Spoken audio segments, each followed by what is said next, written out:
Hello મિત્રો, કેમ છો? અમારા વિડીયોમાં તમારું સ્વાગત છે। આજે હું તમને એક વાત સંભળાવીશ।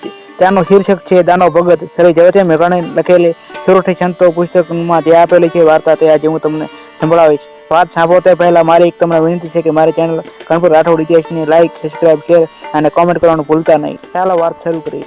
પાંચાળને ગામે ગામે દયા અને દાનનો બોધ દેવા જાદરો ભગત એકવાર આણંદ પર ભાડલા નામે ગામમાં આવી પહોંચ્યા છે। જાદરો તો પીર ગણાતો, દુખિયા, અપંગ, આંધળા, વાંચિયા તમામ આવીને એના દુઆ માંગતા। એમાં એક કાઠિયાણી માથે ગુઠું મલીર ઓઢેલું 22 વર્ષના જુવાન દીકરાને લાકડીએ દોરેલો અને આપાની પાસે આવી ઊભી રહી। ભગતે હેઠાલાઓને પૂછ્યું, આ બોન કોણ છે ભાઈ? બાબુ, કાળા ખાચરને ઘેરથી આઈ છે। કાળો ખાચર દેવ થઈ ગયા છે ને 17 વર્ષ થયા આઈ આ છોકરાને ઉછેરે છે। તે દીકરાને દોરે છે કાં? બાપુ, છોકરાને બે આંખે જન્મથી અંધાપો છે। છોકરાનું નામ દાનો। અહીં આવો બાપ દાના ખાચર, તારી આંખું જોઉં બાપ। દાનો થડમાં આવ્યો, પડખામાં બેસીને ભગતની આંખો તપાસી। પછી નાનું છોકરું દાંત કાઢે તેવી રીતે ખડખડાટ હસીને બોલ્યા, બાપ દાના, આટલા વર્ષથી ઢોક કરીને બિચારી રંઢવાળ માટે સિદ્ધ સંતાપી। તારી આંસુના રતનનો આબાદ છે ભાઈ। તું આંધળો શેનો? દલીમાં ઘોડા દોડ્યા હોય ઈ તું પાછળ, તારે નજરું તો નવખંડમાં રમે છે। ઠાકરનું નામ લઈને આંખોએ ઉઘાડ બાપ, તારે તો હજી કંઈકને દુનિયામાં દેખતા કરવાના છે, કાંઈ ભૂલી જા। દાનાએ આંખો ઉઘાડે, પોપચાના પડદા ઊંચા થયા। જગતનું અજવાળું આજ અવતાર ધરીને પહેલી વાર દીઠું। આંખમાં ઝવેત રમવા લાગી।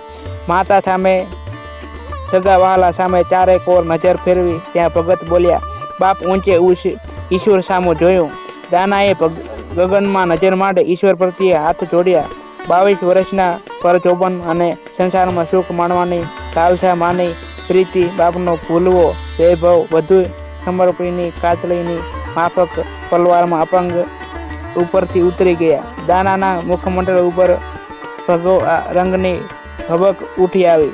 એણે જાદરાના પગ ઝાલી એટલું જ કહ્યું કે બાપુ, હવે મારે ઘેર નથી જાવું, તમારે સાથે જ આવવું છે। માડી, એક વાર તો હાલ, તારા લુગડા બાંધી દઉં। બેબા કળી માતાએ દીકરાને બોલાવ્યો। હા બાપ, દાના ઘેર જઈ આવ, પછી તું તારે જગ્યામાં હાલ્યો આવજે। બાપુ, માં, મારું ઘર મેં ગોતી લીધું છે, હવે મારે કાંઈ પોટલું બાંધવું નથી, મારે તો મારે સાથે ઘેર જ જવાનું પ્રિયાણ છે।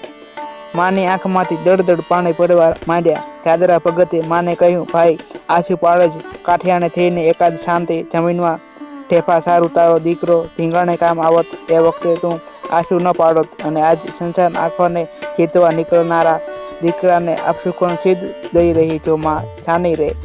જુવાન દાનાએ ભગવા પહેર્યા। ગુરુની આજ્ઞા મળી કે બાપ, કામ ધેનુની ચાકરી કરવા મંડી જા। આજ્ઞા મુજબ દાનો ગાયોને સંભાળવા લાગ્યો। મધરાતે પહોર છોડીને માંડવના વંકા ડુંગરાઓમાં એકલો જુવાન ધેનુઓને ચારે છે। ભમીને કૂણા ઘાટા ખડવાળે જેનો ગોત્યા કરે છે। ગાયોને ધરતી ધરવીને પળકડે પાછી જગ્યામાં આવે છે। પોતે જ તમામ ધેનુઓને દોવે છે। ગમાણમાંથી વાછીદા વાળે, છણના સૂંડામાંથી ઉપાડે રેગાડે નીતરતો જુવાન જોગી છાણા થાપે છે। વળી પાછો ગાયો ઘોળીને સીમમાં કોઈ ન દીઠા હોય એવા ખડમાં સથલા ઉપર જઈ પહોંચે છે। પાણીના મોટા મોટા ધરામાં ધેનુઓને ધમારી વડલાની કટારે હેઠે બેસાડી, કોઈના ગળા ગજવાતો, કોઈની રૂવાડીમાંથી ઝીણી ઈતરડીઓ કાઢતો, કોઈની બગાવો પકડતો, કોઈના કંઠે બાંધવા માટે ફૂમકા ગૂંથતો અને કોઈની ખરી ને શીંગડી એરંડી વાટીને તેલ ચપટતો। બાળો જોગી જ્યારે પોતાની કામ ધેનુઓને મસ્ત બની ભાગવતી જોતો, ત્યારે એને પણ કંઈક સ્વર્ગીય આનંદનો નશો ચડ્યો। નેત્રો ઘેઘોર બની જતા અને ગળું ગુંજવા લાગ્યું કે આજે ગગન લહેરું આવે રે, ઝીણા ઝીણા મોતીડા અજર ઝરે રે। ગુરુ જાદરા ભગતે સમાત લીધી અને પછી પાંચાળમાં દુકાળ પડ્યો। છેજક લીલી સોરઠ ધરાના દર્શક માટે જુવાન દાનો ધેનુઓનું ધણ ખોળીને થાનની ચાલી નીકળ્યો। આવીને એણે ગીર કાંઠાના કાઠિયાઈ ગામ ગરમલીની સીમમાં ઉતારો નાખ્યો. ત્યાંથી માતાજીઓને ગાયોને તુલસીશ્યામ તરફ ખોળી ગીરના ડુંગરામાં ગાયોને આંટા પીવરાવ્યા. તુલસીશ્યામ તો મંકે ડુંગરે વીંટળાયેલું જીવન ઝરણાથી શોભતું માતા પાણીના કુંડ વડે ભાવિકોને ઈશ્વરી ચમત્કાર દેખાડતું પ્રભુ ધામ હતું. પરંતુ આપા દાનાનો જીવ ત્યાં ન ઠર્યો. ત્યાંથી નીકળીને જે નગર ગામમાં પહોંચે તીબો સજીવન દીઠો. ગામના ગોવાળોએ પૂછ્યું, ભાઈ રાયકા આવી રહ્યું જોને ભા, અમારે ક્યાં ખડ વાઢીને ખવડાવવું પડે છે.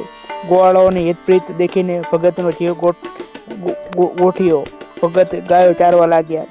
એક દિવસ પ્રભાતે ગોવાળો ગામને પાદર ટોળે વળીને ઊભા છે. જાણે કોઈનું છોકરું મરી ગયેલું હોય એવા અફસોસમાં સૌ એક પીપળાની લીલી મોટી ડાળ પડેલી તેને ચોપાટે વીંટીને ઊભા છે.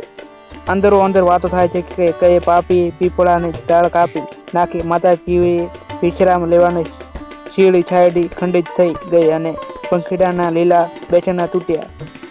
પીપળો તો પાદરનું રૂપ હતો. એની ડાળ માથે ઘા પડ્યો એ તો જાણે માલધારીઓના માથા પર ભાગ્યો હતો. આમ અફસોસ થઈ રહ્યો છે ત્યાં આપો દાનો આવી પહોંચ્યા. પીપળો વાઢવાની વાત એને પણ કહેવામાં આવી. પણ બાપ રાયકાઓ બાપ આપો બોલ્યા ઈયામાં કાણું થઈ ગયો. ડાળીઓને મોંમાં પાવું તો ને વાવેદો ને એકને માટે બે પીપળા થાય.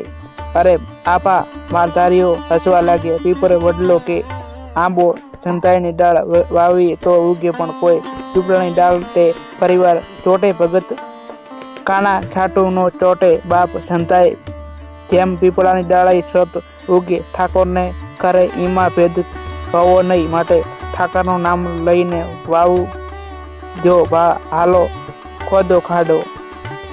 ખાડો ખોદાયો. તેમાં ભગતે ડાળ રોપી. ઉપર ધૂળ વાળી ખામણું કરીને દરરોજ પોતે જ પાણી ખીંચવા લાગ્યા. દિવસ જતા ઝપાડા પેર ડાળ કોળી પાંદડાની ઘટા બંધાઈ ગઈ. ચકળતા પાંદડા ચંદ્ર સૂરજના તેજ ઝીલીને 7 દિવસ હસવા લાગ્યા. ડાળે પંખીડે માળા નાખ્યા.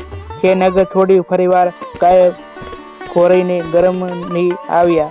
બપોરને ટાણે સૂરજ તકીયો છે. ગોદરે ઝાડવાઓ છાયે પોતે ગાના ડીલનો તકીયો કરીને બેઠા છે. ત્યાં સામે એક કણબીની છોકરીને દેખી.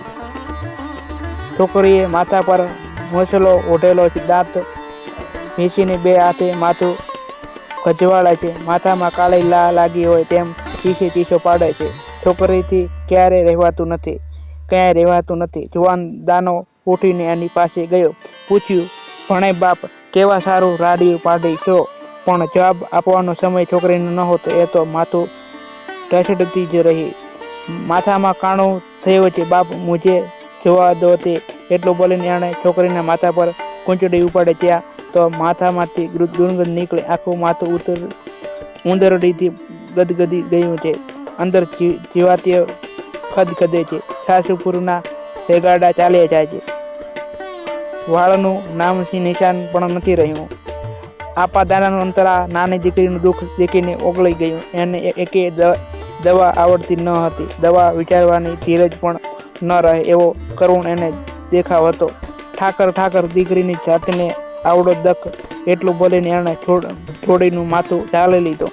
હાથ પકડી લીધા અને પોતાની જીભ વતીએ આખા માથાને ચાટ્યું. 1 વાર 2 વાર 3 વાર ચાટ્યું. છોડીને માથામાં જાણે ઊંડી ઢાઢક વળી ગઈ. એની ચીસો અટકી ગઈ. માથે હાથ ફેરવતા જ કુમડાના ભીંગડા ટપોટપ નીચે ખરી પડ્યા અને થોડા દિવસોમાં તે ફૂલ શરીરમાં માથા ઉપર કાળા વાળના કોટા ફૂટી નીકળ્યા.